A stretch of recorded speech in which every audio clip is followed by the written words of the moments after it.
This video is not made with the intention to treat you as a god or attack the other 7 characters in Phantasy Star 2. This is solely my take on Hugh. If nothing I say changes your mind, it's fine.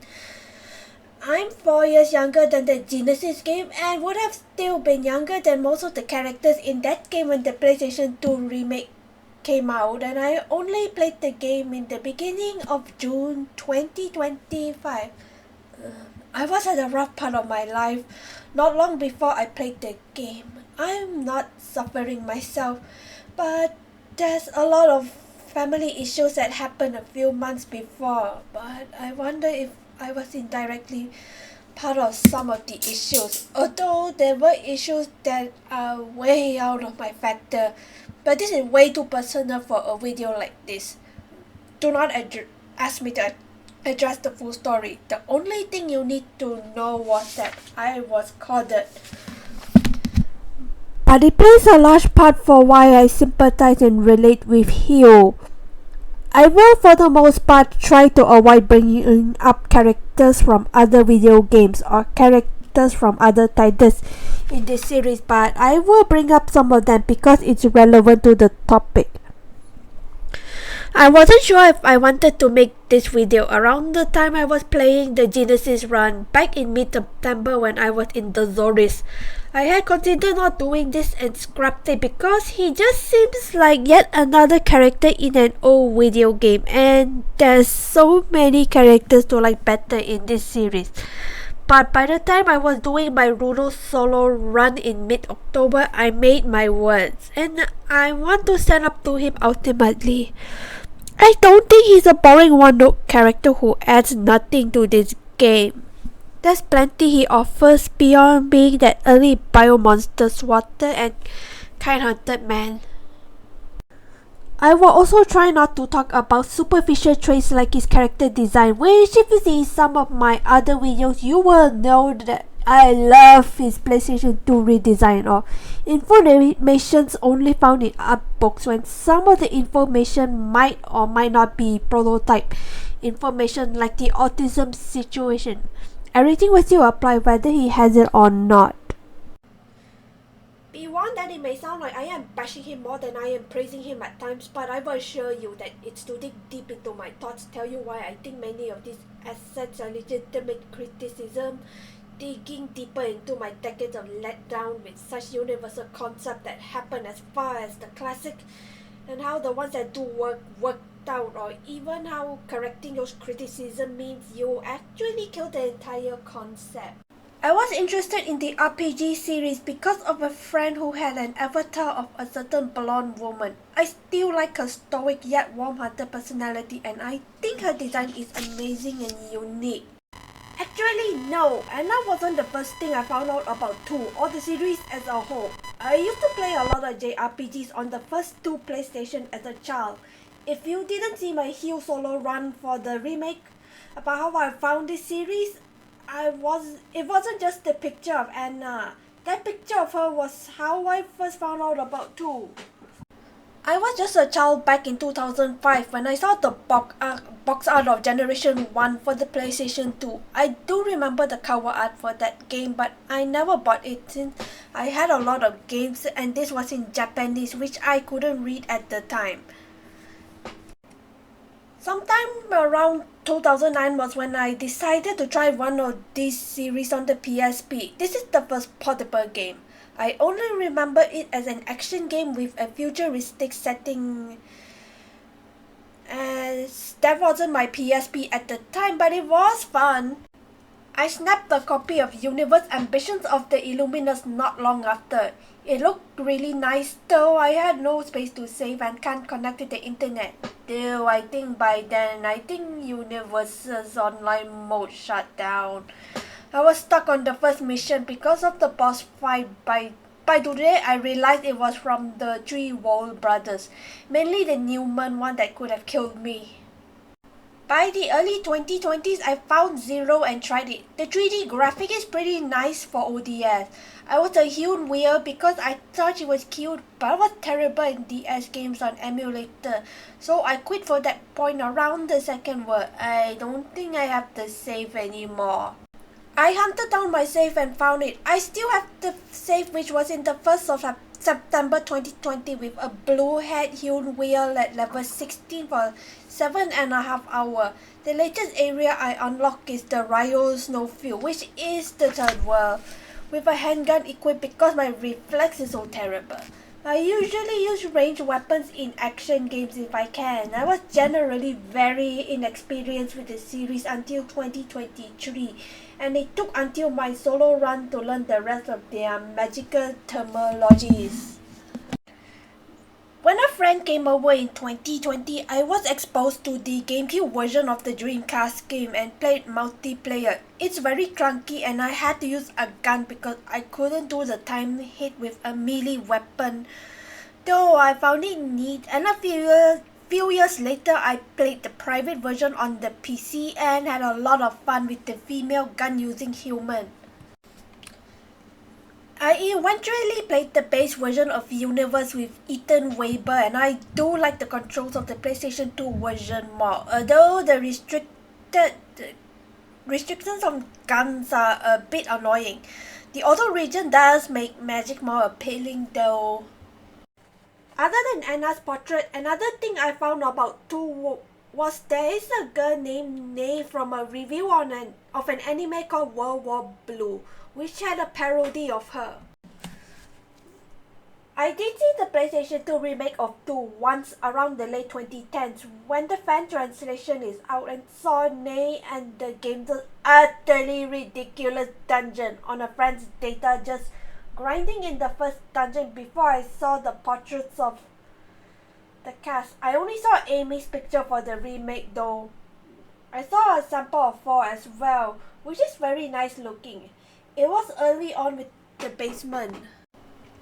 It was during the start of June 2025 did I decide to play this remake for myself. I told myself at the time I want to try the cute doctor, the woman on the friend's avatar, and the notorious bio monster boy.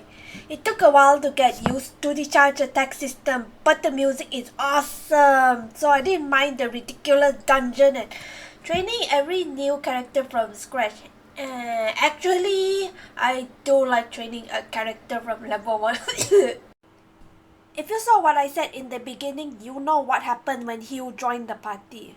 I was already fond of the action series. I still prefer them over the turn-based titles. I do like 4 as well, and 1 and 3 are okay, though I didn't like 1's first-person dungeon all that much. I think my exposure to Hugh also shifted the way I played the action games. Earlier on, I mainly liked gun-using rangers and was still learning about the series terms before I shifted to forces and relied on magic with gun as a secondary option. For the original game, I still prefer rangers, but for the Sony titles, I definitely like forces more. I was very late to the game. I was not around until 4 was released in Japan, and I was late, way past the first time I saw Generation 1. Let alone Generation 2, which by the time I knew about it, a fan translation exists. By the time I played it, the Heal Ring was discovered. That might have colored things heavily, joining in much later than the RPG's heyday. I was also late, yet early enough. I sort of know the shift, and being an Asian, I will explain the situation of the 80s and 90s, and most of my cousins at the time were teenagers or young adults in the 90s. I live in a time when everything seems to be relaxed and cozy, just like Phantasy Star 4, despite Motavia turning back into a desert and Palma being destroyed. Characters in that game can joke around and make silly anime faces even in spite of serious situation, but this wasn't as true in the mid-80s, or at least it wasn't as true in that those portions were seen as globally unappealing. Back when Phantasy Star 2 came out, there was a rise in crime that was difficult to detect. People mysteriously died or went missing. No one knew how or why. It's like Mother Brain, isn't it? And the main characters seek out to find and stop what was causing disasters around this planet, no matter what. Whether they survive to the end or sacrifice themselves for the future of everyone past this game. This is very much the essence of what the late 80s, including this game, wanted to tell. There's so many mysterious murders and abduction, men, women, old and young. But there are people who want to bring an end to this and dig deep to the source. Many in the real world are attempting to do so in this time too and stop these mysterious incidents. You can call me digging too hard, but 2 is always about personal tales, and Phantasy Star has always been a compliment to Final Fantasy in how they handle the themes the games used to. This game isn't just about the hard truth, it's escapism, despite all the lemons thrown into one's eyes that you spit at those things and uncover the source of it all. Phantasy Star has always been about connecting people in some way. That's why the series transitioned into MMOs. Even Nay's death in 2 was a huge deal, from spending so much time with her and loving her, hanging out with Rolf for so long as Rolf's darling little sister. Rolf can be seen as someone for players to inject themselves into as fantasy or relatability. And that horrible sting when she dies in the first third of the game, leaving you with the other 6 characters you hired. Unless you wanted to solo with Rolf, better hope you get attached to them! I already heard about this before the first preview and recognized a similar deal in Final Fantasy VII, but even so, I was willing to be invested in the other 6 characters, even if Nay is very lovable. Who knows? It could surprise me. It could be the woman I was curious about. It could be Nay herself. It could even be Kane, the character I was least interested in, as I'm not big on boisterous looking characters. He could show a surprising side and impress me. So it might be surprising my connection was to the Biomonster Specialist. Even ignoring that I had intended to play as him, he's one of the lower tier characters for so many easy to understand reasons, and not just for gameplay. At a glance, he's not very memorable. He's just another party member and a palette swap of one of the least memorable design. Even as a character in Text Adventure, he's a bit weird, and it ends with him getting a slap for his own accident. Yet somehow I was attached to him for all sort of various reasons. He just stands out to me for some reason. I was expecting a Dexter laboratory type nerd who was grumpy or smug, inexperienced outside of his studies because of his overly frowny portrait and nerdy occupation, but in reality, he was far from that. The closest person who fits this is the musician in the third town. Anna was everything I want from her, and yet this isn't about her. This isn't about the woman who died and impacted many. This is about the infamous biologist and one of the many non-plot relevant companions. This game has 8 characters in a party of 4, with 6 of them being able to be swapped in and out in a time long before Final Fantasy allowed it. The other 2 are Rolf, who has to be in your party for the entire game, and Nay, who is forced in the party for the first third of the game before the plot kills her off, freeing another space for the other 6. 2. The PlayStation 2 remake has this really convoluted side quest that lets you keep her on a new game plus if you had a clear data of the first game's remake on your first run. Hush hush. I still rather let her die for most of my run though. Sorry, cute kitty cat. The other 6 characters you get in order are Rudo, Amy, Hio, Anna, Kane, and Shea. In general, the other 7 are either very beloved or generally liked, with a few dislikes being mild annoyances like Kane and Shea. It's understandable why they are all liked, even if all you play is the Genesis version and only see a basic summary. Rolf is the main character, so you have to see him at all times. Nay is a loving sister who wants to help her big brother and ultimately died to stop the biomonster infestation. Rudo is a stoic, reliable older man dealing with the loss of his family. Amy is a dedicated doctor who will risk her life for everyone who suffers. Anna is a stoic and courageous woman with a strong sense of justice. Kane is down in the dump and doing all he can to survive his rough life. Shea may seem like an uncaring woman who does whatever she wants without a care for anyone, but she does it because she desires freedom. But Hugh is the exception. He has always been a very controversial character, both for his gameplay but also his personality. He has attracted many angry letters about his naivete in Japan, according to the staff back in the day. It's easy to see why. Many fans would get invested in Rudo and Amy since you do get them before the party limit hits, and these two also makes a very well balanced team of having a heavy hitter, two generalists with good stats and a dedicated healer. And as I said about them, they have a cool reliable working adult vibe. It might sound silly to bring that up, but I will explain what I mean later on. It's very hard to consider who to let go for a while, and even if you knew about Nate, you get him when there's competition. Anna and Kane are much more viable and have less aggravating personalities than he does. I could tell you why Hugh can be seen as aggravating now, but I will explain why after this intro. And just before you lose Nate, you get Shea. Shea has a decently strong character for what's given and has a unique burglary mechanic. Even if you dare to use him, his kit is very alienating. He only has tier 1 biomonster attacking abilities, while Kane has a full set of them, skipping to instant death, which has a hit rate of 75%, which can feel risky if it misses. Therefore feel he has no payoff training him terrible stats beyond even Amy and Kane by being very inaccurate when accuracy are the series' major strong point to counter tanky heavy gun users with nothing better than either of them. This is something I think is easy to overlook. Why does Kane, someone who is also somewhat limited earlier on, is much more acceptable even when he can't use his robot specialty? He is still acceptable to use because he uses heavy guns which does flat solid output, which only Rudo can also use. Hugh is only acceptable at best in his own specialty and outright worthless in it at worst early on. Can't help you much when most of your party members also struggles, either by how he already doesn't really help you even in the training stages. It's actually worse than someone weak at it. You can say otherwise or use the but if you like him enough, just use him. But I will still point out why criticism for him was very legitimate.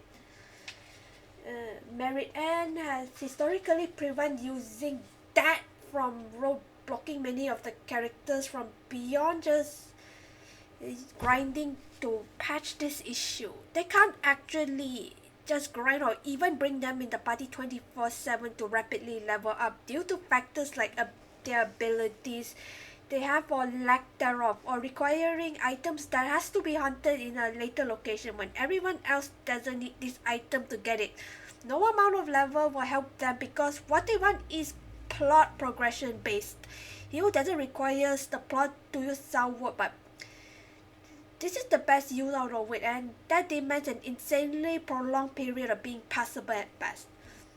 If you're gonna mention Generation 2, that version of him has flaws too. Mainly that Sulfur is a limit break and a lot of his other flaws like poor durability and weak biomonster abilities are much worse when you can still have others just kill them faster on, not actually charged to paralyze.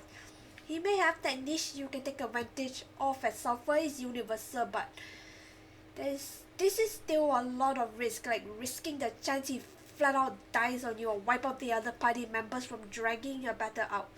You can still use him and not soft lock the game, but he has a lot of penalties you cannot avoid that can risk any potential he has, or even feel you get less than nothing for doing so much training. It feels like a failed role-playing project where you put progression way too late when everyone else is trained up and whatever utility this person can use is at a point you are ready to fight the final boss after hours and hours dealing with the other bosses and dungeons. That's not getting into the robot arc of the second third of the game where half of his abilities can't be used or desert risk when his body armor option is getting shut down. But at the same time, my defense will be much later on how he does work in a way in this concept. I could talk about his gameplay more, which is what's more known about him, but I'm going to mainly talk about his character, which is also polarizing. While it will apply to both versions from here on out, I will be using his PlayStation 2 design since this is the version I played first, and that version showcases a little more personality to the cast. It may be controversial to use the Generation 2 redesign, but I like Hugh's design enough to use this as my main choice, and it's my first view into siding with him.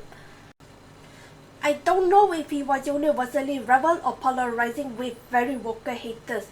He didn't appear in the Choose Your Own Adventure book, but that book was released a month after the game's release, so it's hard to actually gauge interest in such a short time span.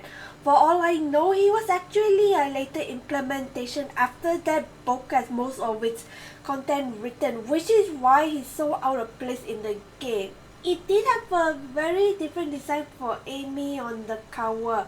The artist could have took the fan service for old-fashioned people for sexy. On the other hand, it might be all 8 characters including him were planned after they scrapped the idea of Lutz's the Z as the lead to have an everyday man save the world. He was merely the last one finalized, but not before most of that book was already written. Or they thought he was Hiram, the Maruewa gum maker. Actually, while I will bring up a similar topic a bit later on, I wonder if Hugh is a contrast to Lutz. They don't interact in the final product, but they are both magically focused characters, and Hugh can equip the Amber Mantle, which are similar to Lutz's gear, but uses small bladed weapons and firearms instead of rods, with less focus on magic and being much more amateurish to Lutz's expertise in general. The experienced mage who has been around for a long time and focused on one subject versus a newbie who is clumsy, starting out and branching to a wide variety of topics. They are like Cain and Rudo in some way, aren't they? Although in some info, Hugh is older than Cain by a few months, though still younger than the other humans. Makes me wonder if his portrait in the original game was made with that in mind. He's still described as naive though. Granted, Rolf and Hugh also has a form of contrast, even as is, but that's what I will explain later. Because to give him some defense, the team behind this game always stood down a lot of their decisions for him, both gameplay and personality. They did not think he was a lost cause, though it's more of a teasing him way. Either way, he's just so jarring tonally, even with or without using that book as context, and that book is very consistently tonally serious. And most wouldn't know. I don't really know if this is true. I'm just saying if it was, it does explain why he feels so jarring and unnecessary. But he might just be polarizing because his text-adventure basement plan monster plot was reused in 4, plus he created an archetype in the form of Han. But at the same time, when you think about the home dialogue, there's an easy connection the other 7 have that makes them sympathetic or match the bleak storytelling this game has and are very motivating into wanting to help them work their way to freedom. They face some form of hardship, even inferring solely from the description in Rolf's home. Rolf, Nay, Rudo, and Anna lost their families. Rolf, Nay, Anna, and Cain have to live on their own young. Cain and Shea do not have happy home lives. Amy may have an ordinary childhood too, but has to deal with people who are suffering as a doctor. All of these have very good motivations for you to hire them beyond just their decent gameplay. Rolf was an arrogant, spoiled child with a lot of natural talents who has to learn how hard the world is, even for those with natural talent. He has to prove that he can work to make his talent flourish, and he was put to the test to prove he learned his lesson. Nay is very upbeat despite her crappy past and short lifespan. She adapts very quickly because of her Newman blood, but is still occasionally bratty because of her young actual age. Because in some way her brain cannot mature completely, and for her fear of abandonment after what happened to her parents. But she isn't weak. She wants to help Rolf despite suffering so much, and while it's not her choice, she died helping him instead of being sheltered and alone. Rudo lost his family very suddenly a few years ago and shows it at first, going on a mindless rampage against the bio monsters with no regard to his own safety. But ultimately, he knew he had to control himself for the sake of everyone else still living, even if in reality, he would rather die to be with his family. Nay's helplessness when she was a child was something that that rekindled his spirit when he offered her a necklace. The PlayStation 2 remake also has a side quest for Nay to get it back and realize what happened, adding another depth to for both of them, whether Nay dies or survives past that. Amy has an easy life and is a sweet-hearted and attractive woman, but she is more than that. She is very selfless and willing to do anything to help others, even facing unfamiliar and dangerous territories, but she's not invincible. She knows when to seek help when a target is too powerful for her. But she will still assist. She won't stay behind, even when she would be safe. Even so, she's not fully job-orientated. She likes to pretty herself up in her house and wears a fashionable outfit in the main adventure. The remake has a console where she suggests playing a piano. Anna seems cold-hearted, but she has a warm heart underneath. She may seem like nothing more than a hunter who hunt down crime, but she can feel sorry for criminals who turn to crime because they have nowhere to go. In the PlayStation 2 remake, she was also willing to talk a little to some of the party members, so she puts the time to at least acknowledge them. Kane seems like nothing more than a loud joke character, and the PS2 remake emphasized this more as well, but his text adventure reveals that his life is rough and dangerous for him, and he does have people who he cares about, in particular with Sue, but for him, he just lives in the present, never dwells in the past, even with his failures, and he does like and is used to this kind of dangerous lifestyle. So he's not really unhappy with that. She seems little more than a shallow, rich, bratty teenage girl, but she didn't like her life at home. She will use her knowledge to distract other nobles, but she's most happy when she gets anything with her own hands and say anything she wants. All she wants is to be free and not shackled. Conversely, what hardship or grief does Hugh have or have to encounter? What depth does he have to offer beyond surface level kindness and attractive looks? What does he offer on his own that Amy or the others really doesn't also offer? Is he just a shallow positive figure? Character depth is a huge deal for many characters, especially main characters. He's just a college student in a game known for how bleak and controlled his world is. In addition to that, in his own story, it's very likely he caused his own problem in the first place. Even if you want to place him as the ordinary, relatable young man, the lack of struggling he has to deal with squishes that. Mostly, the bullies will be covered later. The topic of an ordinary underdog helping out is something I've seen time and time again. Their execution varies extremely wildly. Sometimes they are very effective characters who are fundamentally still dead but can make a big impact to those around them, or realize something most take for granted because they had to struggle to get to that point. But all too often, they never realize this potential, are more often than not victimized, cause more problems than they solve, or left to sit on the sideline after a while, or exit to prove how major every stake in the story is, or they overcorrect and give them powers, which while keeping them respected by others and stops them from suffering, kills the entire concept. Even if all you want is a simple, sweet person who wasn't traumatized, that Amy covers that much earlier without feeling like being talked down to. And what do I mean about that? This is a far bigger issue in America, but there's also a lot of controversy around cute, helpless characters in Japan too at that period. This is not a controversial by the late 90s. For fans, creators took longer to accept it, and there are cute anime for kids back then, but this isn't as accepted as a whole in the late 80s and early 90s. There had been attempts to force cute, helpless characters in narratives in older anime too that felt gratifying to look after, even when they only cause more issues way beyond a damsel in distress. Doubly so if they were a woman or a kid under a misguided attempt. Those alone makes them compelling.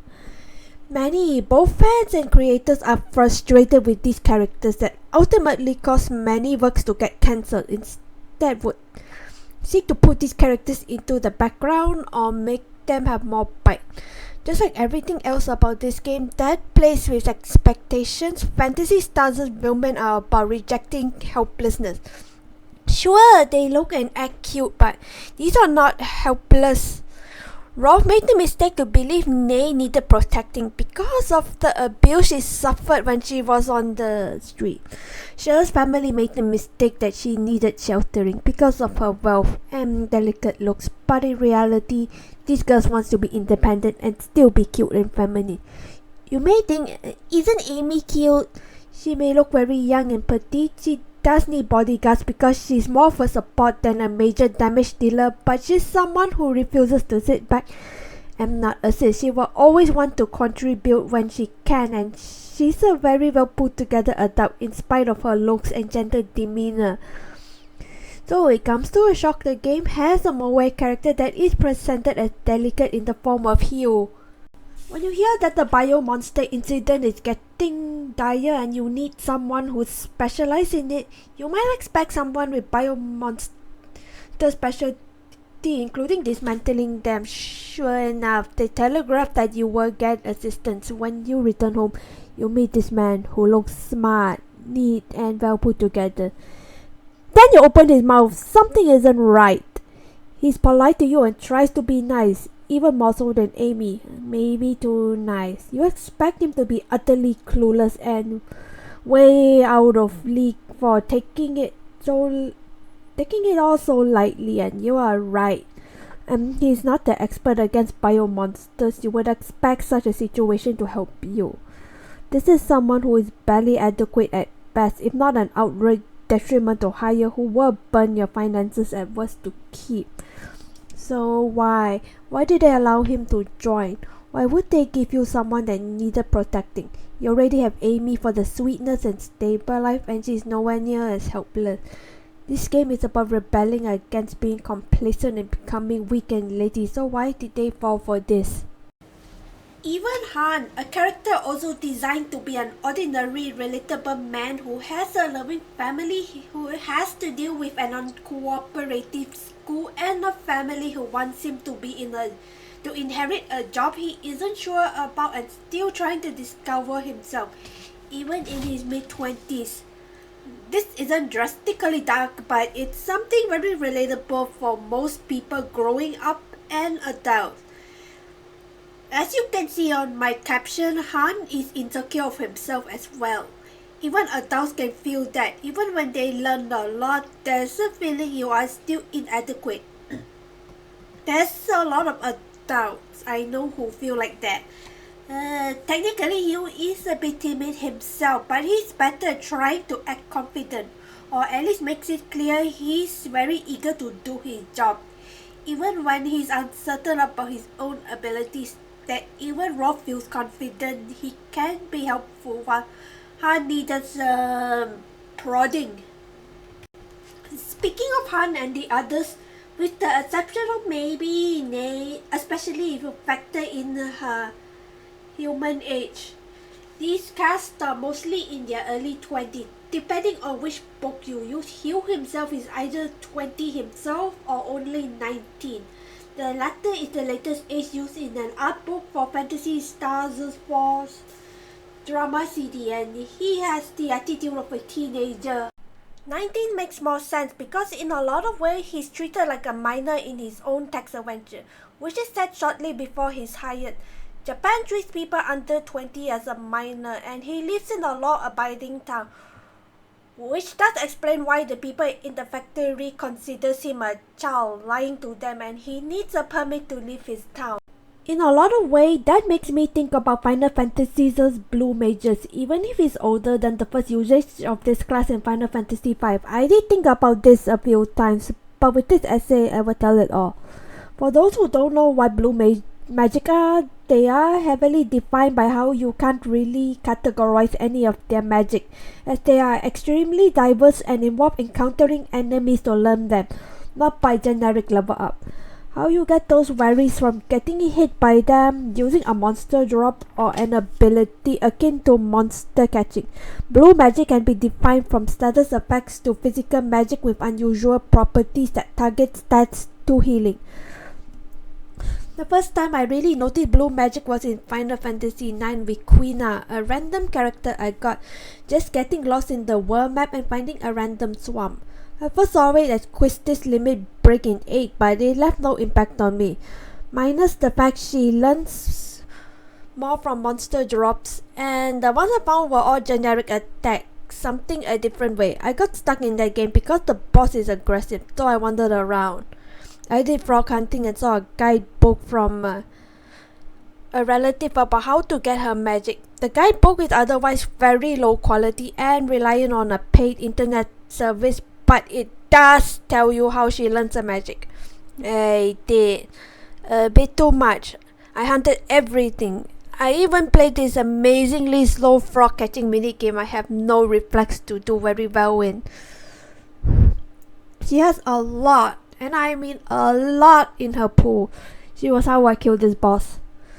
That was the point I had interest in this class. Kimari was also one which I saw later, but didn't register him because his was a limit break just like Quistis. And that one is less accessible than 8. I found out later many people hate playing as this character. I agree, there is something wrong about him and Quistis in this concept to play as. In Kimari's case, more than just that in the normal difficulty, but that's a different story. I think the earlier hit by an enemy with their magic or Quina were much better.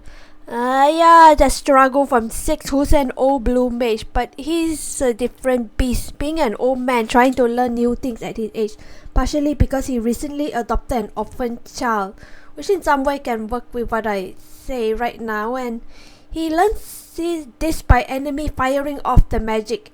He doesn't need to be hit by it. But story-wise, all three of these younger narrative blue mages do interest me, and this is where you intersect with them. They work at what they are considered very young ages, have natural talent according to the narrative, but are still so inexperienced and sheltered they can't execute them very well, so they are requested to travel to actually learn how to use them. Sounds familiar? Now the issue is being discouraged to use them because they are so trial and error reliant, tend to have terrible stats, and there is a risk of so much of the game engine playing against them by not letting them use it enough, or having their progression blocked by the plot.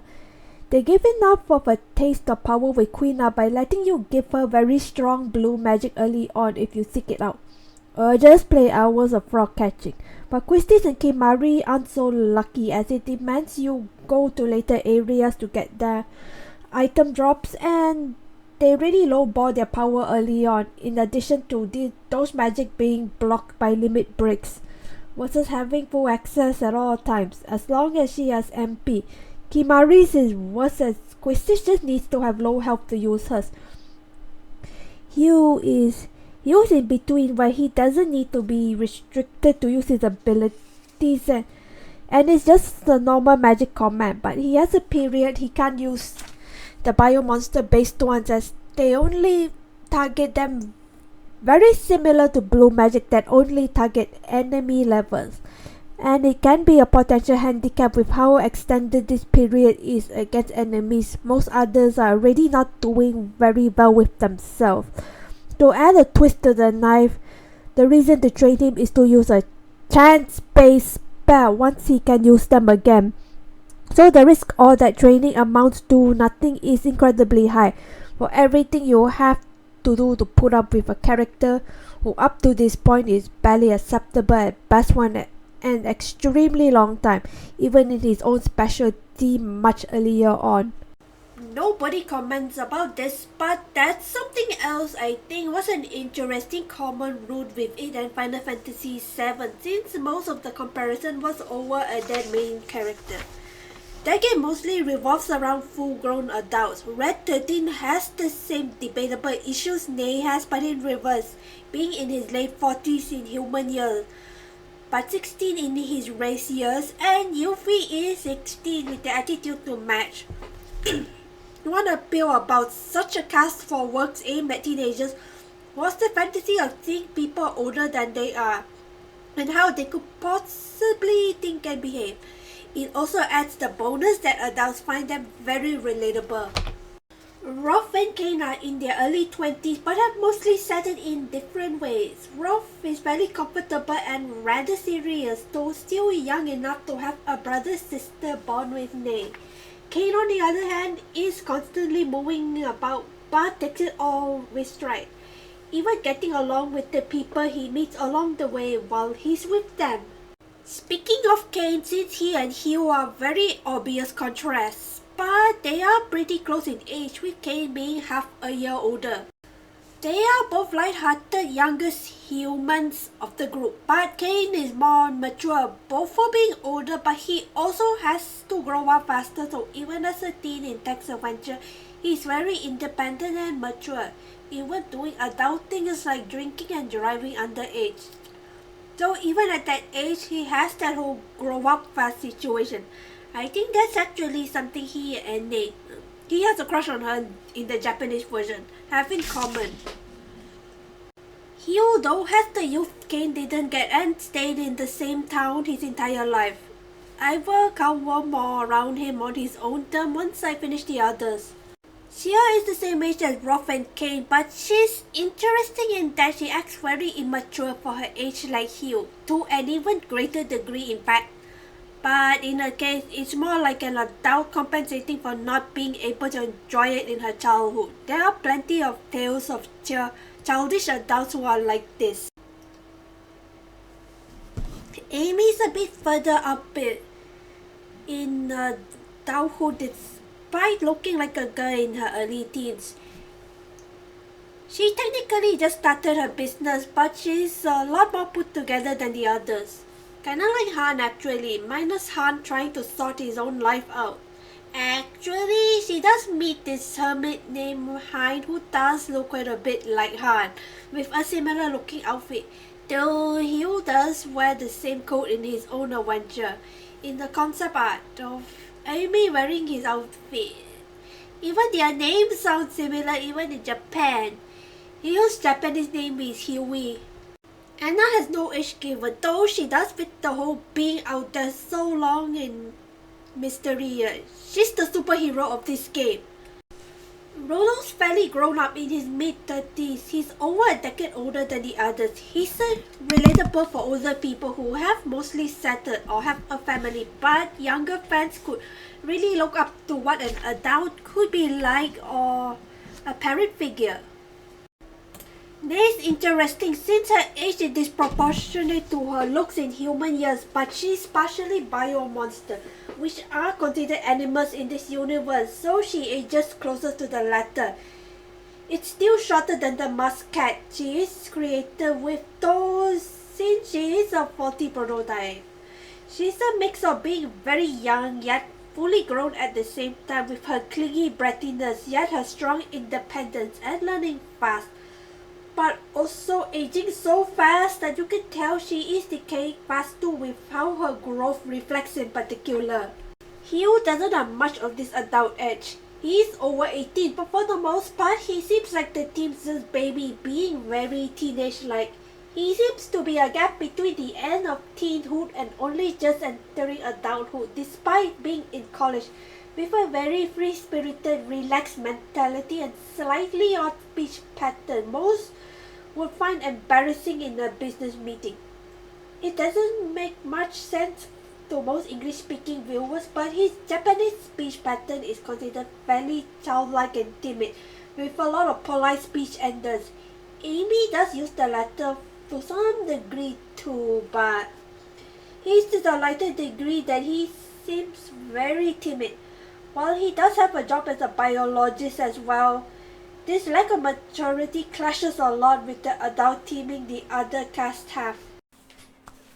This is just heightened in Tech's adventure when you see his small group of friends, distinctively happy childhood, pretty girlfriend, and just getting away with a scolding and slap for his plans, messing up the factory even if nobody died in the end.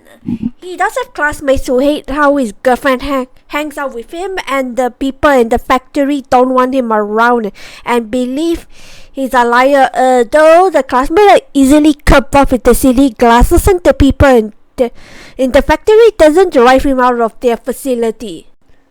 And that's not getting into the oddball solutions he comes up with resolving issues in that adventure, but I will get more into that a bit later on.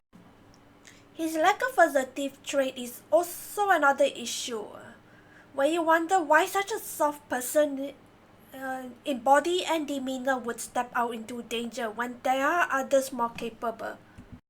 I don't think there's any jealousy, anger over how fortunate he is. It's anger for how much he clashes with everything this game has to offer. The dark storyline, the hardships your other party member have or has to see in person, and how much all of them have to grow up fast or desire to feel free.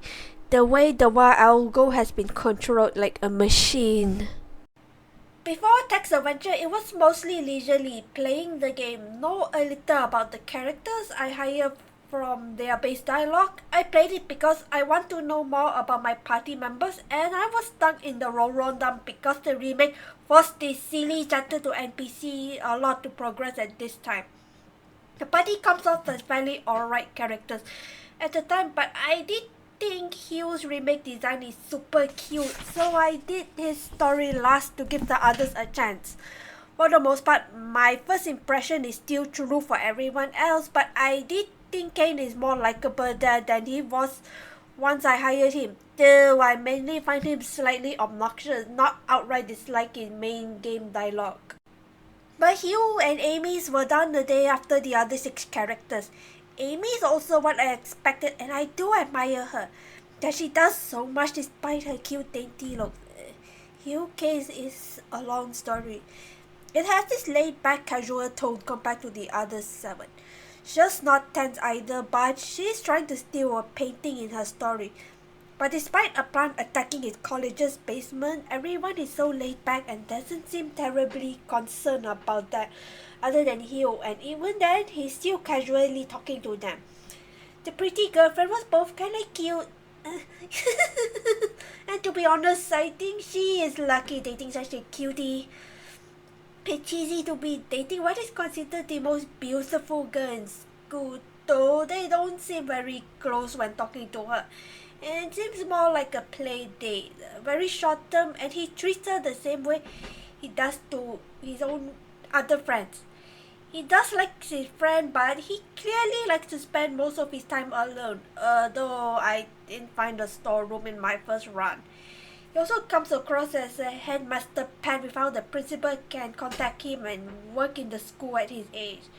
Really obvious wish fulfillment for young adults in a game whose setting is dire and against that in general. Then the bullies arrive and makes me wonder if he's actually one of those talented punching bag nerds that puts me at odds with his cute character design and sweet demeanor. They can be funny, but I was never big on those type of characters unironically.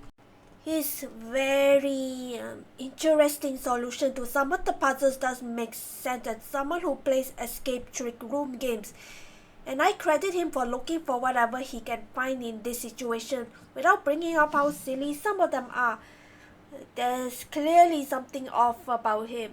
It's easy to pass this as typical nerd quirk though, but when I found one of the art book, it's very likely he does have autism, though it's a bit dubious because there's some detail that never got implemented, like Hugh turning bio monsters against each other or Shears stealing from enemies.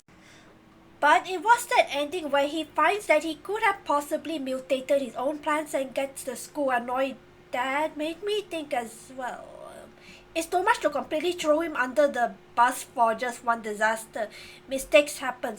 Though, as I said earlier, I wonder about him potentially being one of those cute punching bags, which I don't really like. It's one thing to get people annoyed at you sometimes, it's another when it feels like your whole life revolves around getting humiliated. I will give some credit to his girlfriend, however. She wasn't that fresh out, but she wasn't a yes woman to slap him when she got annoyed. I do like the interaction he has with the other characters around him was a lot more varied than the other characters. While it's true Rolf, May and Kane also have people who don't get along with them either. Rolf was a naughty child at the time, and the last two are two people that know nothing about them. He was dealing with classmates who should know about him. I do like Amy and Kane's adventure too. Amy's a super admirable woman. She's easily the most admirable character in the party without being overpowered. Kane has a cool setting and was exciting with how tense it is. His maybe first girlfriend Sue is adorable too. It made me at least appreciate him more than if I solely played the main adventure. But even then, I think I prefer Hill's story for what I said above.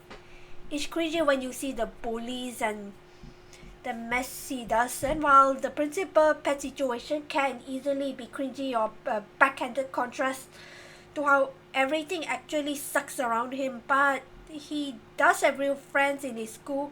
The principal did care for and understand him. Plus solving the plant issue was what got him hired in the main story. I briefly mentioned I thought about that in the segment with Lutz, which is easy to overlook because they seem pretty similar, but I feel that Hugh and Rolf are contrasts of each other. Not Hugh against Kane or Rudo. He is very different to the two gunslingers, yes, but I do feel Hugh and Rolf are a contrast too. Kane and Rudo are not identical, but they have a lot of similarities. Their run-down home lives, being drifted by their families, their tall, muscular builds, suffering heavy losses. Their contrast is when they face their losses. Kane lived by himself at a young age of 14, even if by choice, and his life is constantly dangerous, while Rudo's is when he's already settled down for a while. So his loss was sudden, but they had to face a loss eventually, so they had similarity. But when thinking about Rolf's childhood, looking at him and Hugh is often redundant because Rolf is also very versatile, but he is much more consistent about it and can excel at some of it, at the price of having a slightly lower variety. Hugh is extremely versatile in what he has, but he is very inconsistent with what his results are and never excel in anything, and that includes bio monsters. But the real reason I find that they are contrasts is their lifestyle. Rolf was a well-off and comfortable spoiled child too until the spaceship accident that took his parents away. He only survived because of Lutz's intervention. This is stated in Text Adventure. In addition, he had a lot of natural talent with a sword. It's understandable he was the way he was as a child, until his caretaker shows him how out of his league he was, which was what caused him to try to improve himself and grow up fast. He chose to live alone as well to make it harder for himself, which is also how he got his job when Mayor O'Connor and Shelley decided to devise a plan to see if he truly learned. Rolf has to face a lot of hardship, so he is prepared for almost every circumstances. The only thing he isn't prepared for was against machinery, so his firearm usage is incredibly poor. Hugh, on the other hand, never had anything taken away from his life. He has a happy childhood with supportive people, and even by the game's storyline, he still did in spite of the fact he's clumsy. They are very hands-off. He never had to deal with people trying to punish him, show him hardship, or do anything to change him. The worst he gets is a scolding and slap. He's naturally talented as well, but compared to Rolf, everyone around him would support him and leave him to his own device. I would take his attitude as a child is the same as an adult, so he doesn't really deserve punishment since he wasn't arrogant like Rolf was though. It's easy to paint him as a spoiled brat, more colder than a girl richer than royalty, who only joined because he believes he has the talent to save the world. only to get crushed when Rolf never takes him out or when his poor combat abilities are revealed that he is way out of his league, and be completely unprepared, especially once robots and more vicious biomonsters of the Zoris arrive. Though I wonder, did Mother Brain try to make him suffer, but it's not as obvious as everyone else. It never stated what really caused the plant to mutate, but I wonder if she caused it to mutate and it wasn't his fault. I don't want to abolish him of any mistakes he could potentially do, even if the plant monster isn't his fault, and it is very likely his fault, but the others suffered because she wants to cause them agony, and it's very obvious, especially with Kane, who can actually see her in person, so he has to face most of her abuse. And it ties into that hidden crime behind the scene that was happening in Japan at the time, just like the other 7. Actually, I forgot something. He adopted the plant.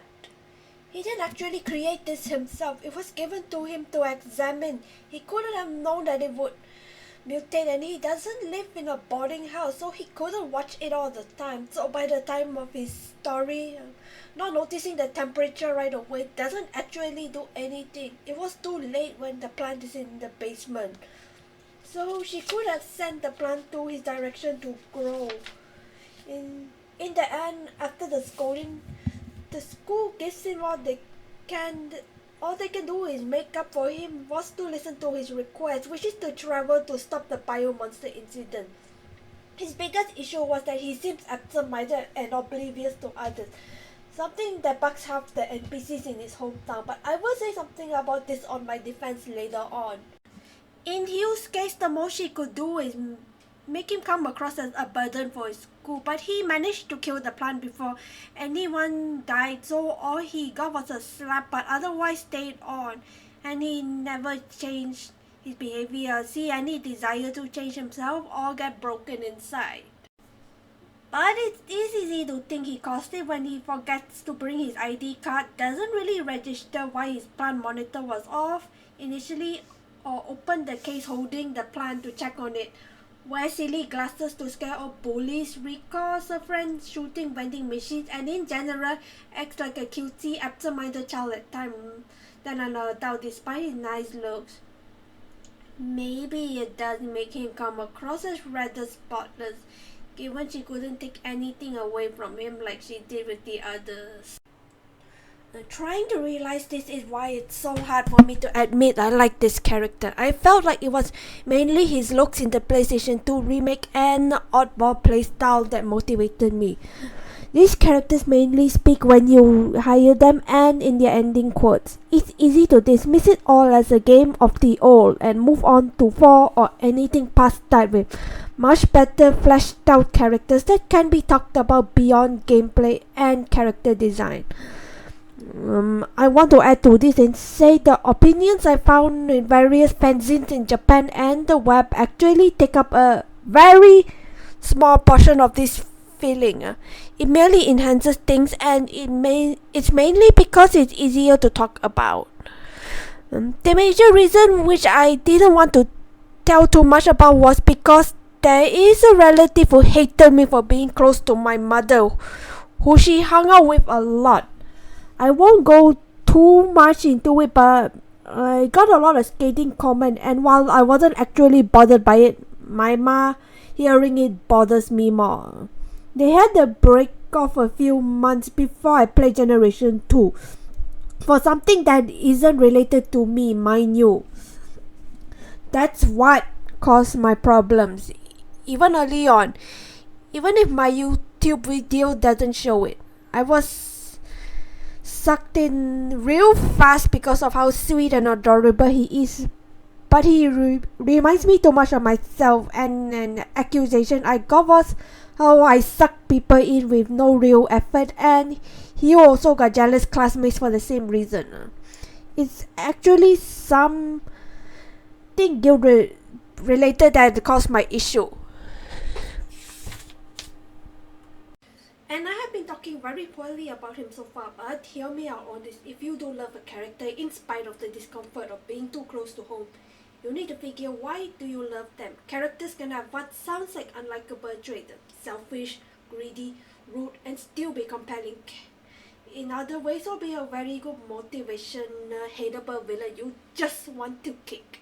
Conversely, you can have a character with only likable traits and make a shallow character. There's so many out there who are nice and approachable, but that's all they have. They don't have any appeal in reality beyond surface level niceness, and it does not work for stories meant to be about liking a character and having a motivation to use them, like what text adventure is meant to be about. But you also need to realize those same traits that get them criticized, dismantle or await and explain why you think they are so compelling because of those traits, not despite them.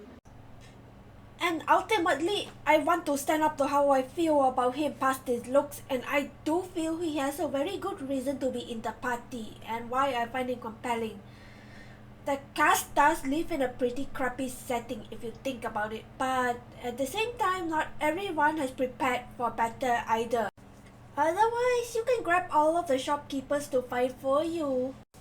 And in a setting where Mother Brain has affected all of Elgo, he too got affected by her greatly, equally as everyone else. Most of your characters are affected in that she's indirectly controlling them to get rid of them or give up having any motivation, while Shells is also comforted with, but the lack of freedom is the hole that causes Shell to lash out. But what about Hio? He never had anything taken away from him, but I mean it in terms of all the comforts he is given from her, and he can do anything he desires, so he would become accepting of her and never try to betray her. But he still betrayed her. He may be very ill-prepared compared to the other 7 and has no real reason to join when they can contribute better. So why should he join when he could have a happy life for potentially the rest of his life? Well, he's one of the people who gotten a comfortable life because of Mother Brain, and he has no reason to take his own happiness away. This is true. Why would he do this? He's too privileged to count as an ordinary relatable man, but ultimately, he still wanted to help in spite of being comfortable in his life. Because he cares for everyone, whether they provided for him or not. He was influenced heavily by her to be comfortable and under her thumbs, but ultimately wanted to help those who made his life comfortable and thank them for providing so much for him. Even if he knows he is not the most capable and he clearly struggles in combat, he knows he's not the only person out there, even without being exposed to all the suffering out there personally.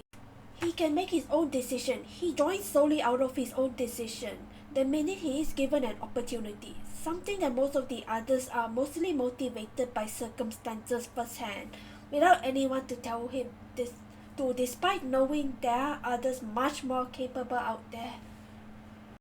He never need Mother Brain to have people who loves him, even when they believe he made mistakes in his life. They are willing to forgive him and let him help Rolf on his mission, on his request. He would still have them even after she's gone, and they are the ones who look after him all his life. He may not be deployed at any point per se, depending on who you are, but you can always deploy him even after the robots take over and traveling to an unfamiliar planet becomes a thing. Even when not using him, even if you feel he can apply himself very well, because a lot of what he learned is self-trained recently, he is always by everyone's side. And he never falters in this mentality, even after everything that happens in the game, as stated in his ending. A rough translation of the Mega Drive version and what was shown in the remake. You showed us the ugliness of living, but we will never forget the beauty of life. And that's why I like him. He seems helpless in that he needs to be taken care of. To find out how to manage dealing with enemies, he's sheltered and clumsy. Plus the remake design makes him look even more helpless. But in reality, if you were to treat him as that, you'd be wrong. He isn't helpless. Despite lacking an edge and needing supervision, he knows how others behave and use that against them if they were to turn on him. He refuses to reply to the people in the factory and continues on, and he joins the team and doesn't leave. even after the biomonster incident is over. But he never drops his kindness, as seen by the ending. He never really changes his attitude compared to Rolf, but despite what seems like the case, Hugh isn't actually helpless or lack agency. It's easy to underestimate him, but in reality, he can pull his weight.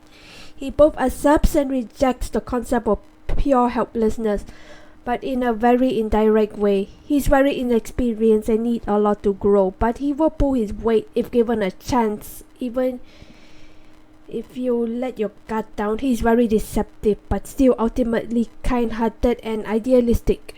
Now that I think about it, it's the opposite of Rudo too. Those two are so contrasting, it's hard to realize this. Rudo chose to step down from the army at the end of his tax adventure and only recently became a bounty hunter shortly before the plot began. At the time of his tax adventure, he got promoted recently, but that's when his family got wiped out too when he was returning for a break. For those who didn't play his story, Rudo got enraged. So disorganized, he had to go back and for picking up and dropping items. The sole time the drop command is mandatory in that spin-off, just to manage to track down these biomonsters. It was taking them down that snaps him out and realized how mentally unfit he was to be a leader and stepped down and recover for a few years. He might be strong in body and is very capable, but in reality, he wasn't emotionally strong under pressure on his own, and that's okay. It was only when he felt sorry for Chalney's suffering was when he felt more motivated to fight again while on his first assignment as a hunter that he could make this suffering child have a moment of happiness, even though he wasn't able to take her on at the time. So Rudo and Hugh are contrasting in that Rudo is strong physically with experience, but mentally he's not good under pressure on his own. Hugh is very physically weak and his mannerism is clumsy and inexperienced, but he's very strong in handling pressure without breaking down. The difference with him and Amy is how they apply their kindness. Amy's seen a lot of horror, so she is prepared for all of this and knows what she can and cannot do, and she's fully mature. Hugh only seen it once, but he already knows there is a lot out there without actually seeing most of it in person, and he wants to try and stop it even when he has no real experience. Even if there's others who are already prepared, he still wants to help out despite not being fully mature mentally. His color lifestyle might have indirectly caused more people to suffer under this ownership, but he didn't cause it or ask for other people to suffer, and many other people in Motavia did benefit that isn't him. And it does lead to someone who is kind-hearted enough to desire to save those who suffer from this, even if he knows nothing about them, and even if he isn't the most equipped for this.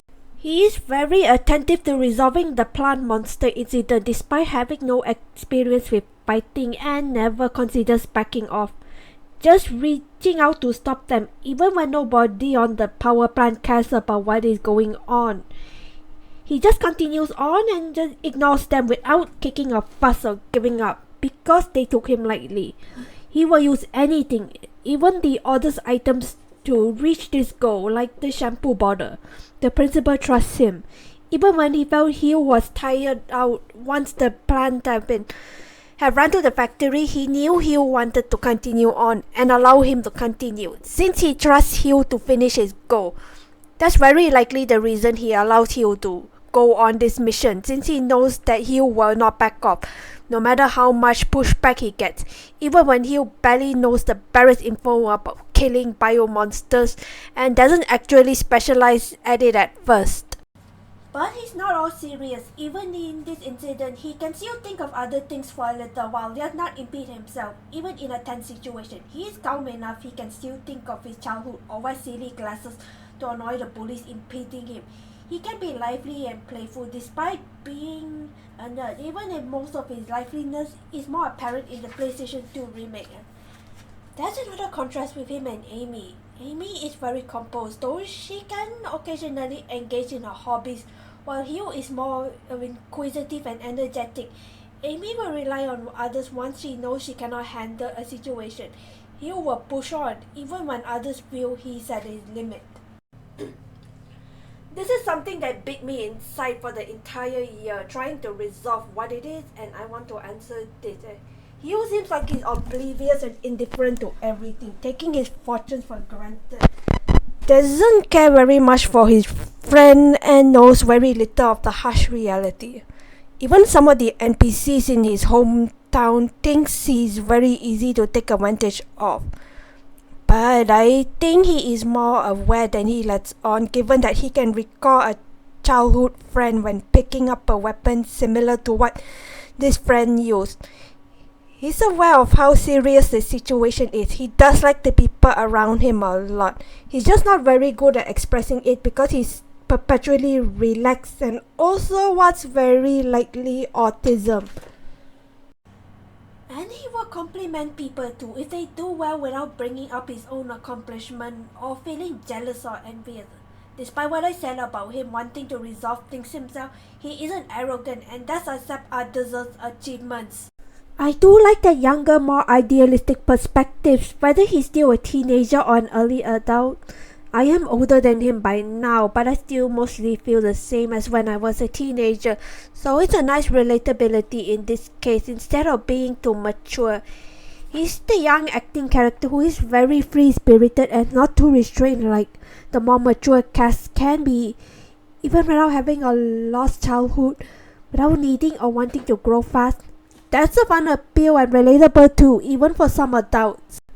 His clumsiness is not something you should aspire to do on purpose, and most adults do not want to be accident prone. But sometimes flaw like this is something that can be near impossible to overcome, and one shouldn't feel ashamed, and he's fine with his clumsiness. It's something while he isn't proud of, he isn't ashamed about it either. It's one of those flaws that one has to live with if they have it and can't be cured. And I think it grounds him, and I find it relatable as well because I am quite accident prone even when I try not to. There are times I think one feels someone's poor aspect makes that person unsympathetic to others and feels good traits have to be the only thing that matters. And I understand why, but I have to be honest about his clumsiness, which while not the worst thing in the existence does bungles him a few times, but it makes him endearing. Even when he tries to do things, he's having an uphill battle and somehow manage without help. And sometimes trying to pressure someone or make them ashamed of their mistakes can lead to more issues than it solves, or not try to do something in fear of messing up. It's easy to add tragedy or flaws like arrogance or struggling to find their own selves to give depth. It's very easy to do this, whether it's to make them motivated or give more depth to sweet-natured characters that life isn't all it seems. Or they handle a lot of grief, but it can be hard if a character is fully light-hearted and sweet-natured. Being purely kind-hearted isn't bad, but it's easy to turn them into shallow solely to make them acceptable, be liked by others, and be too precious of them if anything were to happen to them, that they are more like trophies. But there's a way to make them into proper deep characters too. They are not as shallow as they seem. They know that there are other people other than themselves. You want to care for them, but you want them to be with you and not at home to be safe. They are always there even when things are disadvantages to them, even when others are better than them. They want to be by their side even if they cannot take part in battle. But it's even sweeter if you do take them to fight and see if they can manage and grow. After all, it's what Nay's situation taught us. If you really want to know about the autism, fine, I will talk about this. It's a major part of my experience after all. I did mention this when talking about him partway on my first solo run. He colored my thoughts on him. Whether what was said in the world of Phantasy Star was actually used or not, I am not sure. But a lot of information in it didn't get added, mainly compatibilities. But I personally believe he does have it when I saw it being mentioned. I thought he had very strong signs of mild autism. To be more specific, Asperger's syndrome, When I was playing text adventure, like its slight clumsiness, messy room, slightly odd speech at times, and playful tendencies. I am similar in that regard, and I do have this condition before I even found that book, that it feels like I am staring into a mirror at times when playing text adventure for the first time. In addition, while he does get along with people, he does like to spend a lot of time alone and be around things that are slightly messy.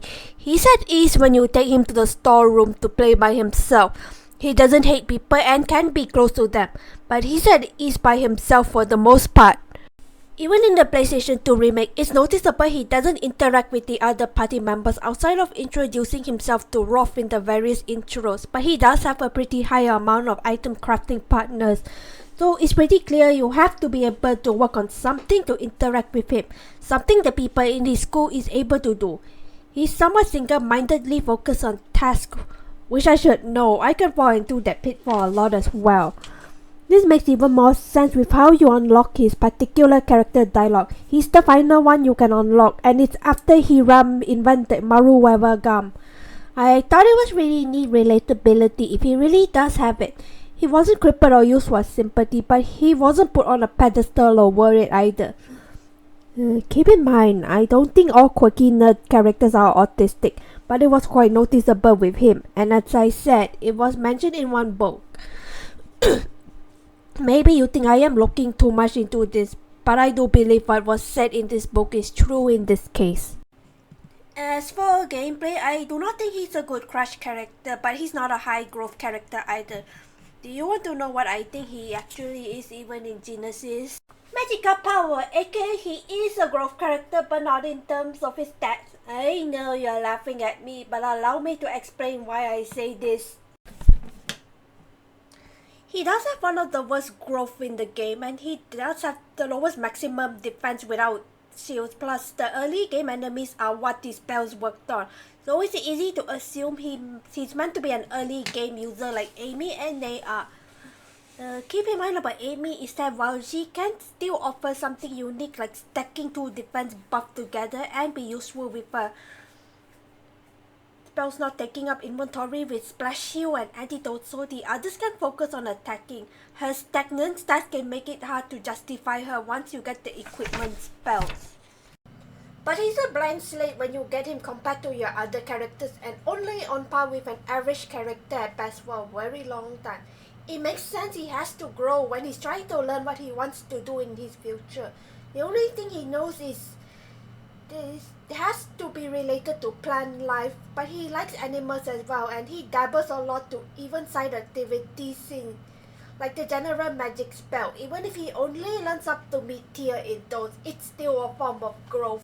Another major reason why I say he's a growth character is his rote spells.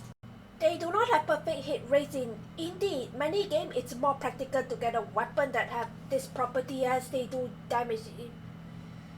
Even if you fail, and Universe does use that property for Megit, and it's still part of his unrefined concept. But they are decent for their price tag of 8 to 16 TP, especially his multi-target cell wound, which is a fairly respectable 75%, when most of these types have a hit rate of 30% and cost 20 MP to hit one enemy. It's very risky if it fails, but when it does work, let's just say no other character can kill a pair of dragons on their own in just one turn.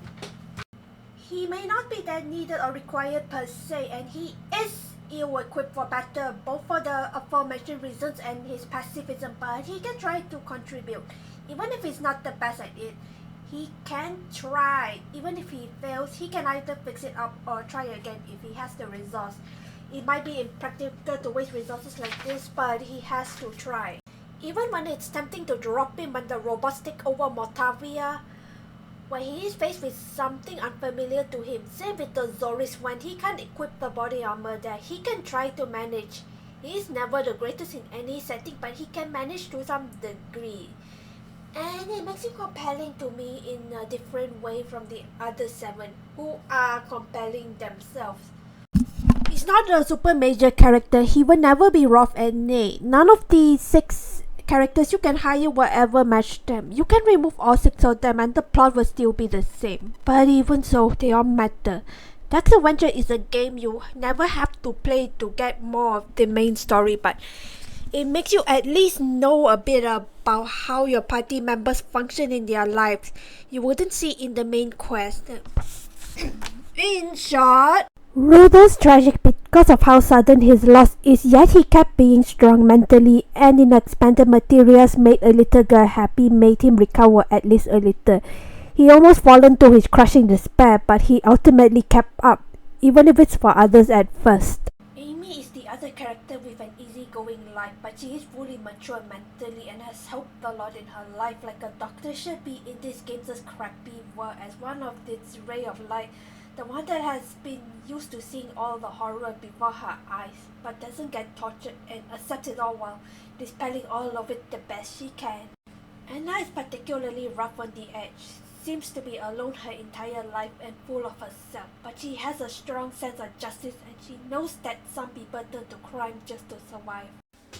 Shia is like you, where she is given a lot of resources, albeit one that she can't really use because of her status, so she rather leave it all to get her own keep and have her freedom. She is one of the least serious characters in the game, and she can be a pain to deal with her very, but that's her way of earning her own keep with her own hand. All of them matters, and with that, last for best. And Hugh, despite having the easiest life of everyone, never getting directly involved in any pain other than his recent planned escapade, is the most optimistic and kind person in the team. Even after everything that happens in the game, he never falters in that, even when he acknowledges how much suffering there is. He might not have seen a lot of horrors in person like Amy. Some people in his life doesn't like him, but he's willing to step out to help. He chose to. He's the youngest human in the team, still finding what he wants to do and isn't prepared for fighting, but he will find a way to manage or even be competent. He's given a lot by Mother Brain in contrast to Kane, but even so, he knows that others aren't so fortunate.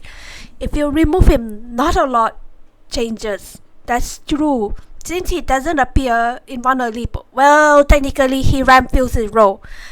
None of the other five are a big impact compared to the main duo, but all the same, I believe they, including him, gives more aspect and contrast to the dark setting has to save our goal. Kane is the opposite of Hugh in a lot of ways in both gameplay and character, as someone who can see Mother Brain and has to deal with her indirect ploys more than the others, but he's used to all sort of hardship his entire life and takes it well. You can still not change your opinions of him. Think the rough stage is too extreme even for that concept of you. I am looking too deeply into this, and you already know what I was talking about, and it's fine ultimately. But looking into characters is what I thought made Final Fantasy for the first 2 PlayStations so compelling, and I made this for my views for him and why I thought Hugh is the most compelling character in the game. And it was a reason why I had to accept myself fully, even when I wonder if I indirectly caused some of the troubles my family faced. But I always knew a lot of it wasn't my fault. This took me several months to make, and a lot did happen from the first part of the essay and the final. I added a lot as well in between over time. But at the moment, things have changed again, and it's more for outsiders than me, but I did recover. As of January 18, 2026, it made the situation easier to accept and caused me to extend my essay over my realization. Whatever happens after I post this is a who knows, as most of the changes that will affect me will take at least 2 years. I am very thankful for being introduced to this game and playing as this character during the time I was still adjusting to a place I was suddenly taken to. And even if I can return to my old place, I am still happy to run into this game. But even so, even past everything, I got drawn to him. The first was his cute, softer redesign with the rounder cheeks, larger green eyes, messier hair, slim build and big scarf.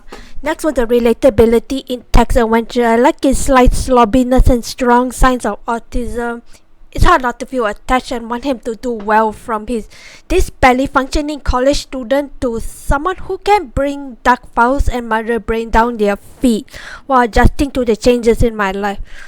And I do think the redesign does fit what's shown of his character better with the bad hair, like how messy his lab and storeroom are, and softer face got the point better. He was sweet-natured and younger than the others. As I said earlier, regardless of how prepared he is for this, he's very kind-hearted and sees the best in everything. Even after seeing how bleak the setting can get, makes me want to make him ready to take all of these brutal enemies on. And I like that, even if it means going into menus a lot, but I do like that since I get distracted very easily otherwise. Maybe it's from playing the PlayStation 2 remake first. Maybe it's because I was extremely late to the game, even after trying to find out about all 8 characters and giving them a chance with Text Adventure. I still stuck with him as my favorite character, like how his remake looks caught my attention. I might have made a lot of mistakes when writing this essay, although I don't want to spread misinformation. This took half a year to create. I thought of scraping it as I thought I have no real meaningful thing to talk about, only to return to it and read everything, add more topic multiple times. And I don't wish to brush aside the other 7 characters, but I want to write about my favorite character of Phantasy Star 2 that was surprisingly a bigger impact than I thought this old game would have for such an overlooked character. Phantasy Star Generation 2 is my favorite game in the series, both for its amazing music and Hugh Thompson. Actually, I do really like Nate too, and I will forever be grateful for that. This video is a love letter and thank you note for this history of my life that was pretty shaky in that time. Even if most feel I am making too big a deal, I want to express this for this overlook that my favorite character of Ross's team, who steps out of his comfy college life to save everyone from the bio monsters and eventually Mother Brain from affecting Algol in spite of his disadvantages, even when others believe he is weak. With everything I said, I close this video with one final drawing. I thank everyone who watched this entire video. I have wanted to talk about this unpopular opinion that had an impact on my life when I was still settling down and recovering. Whether you agree with me or not, I raise my hand to what I thought is the best character of Phantasy Star 2.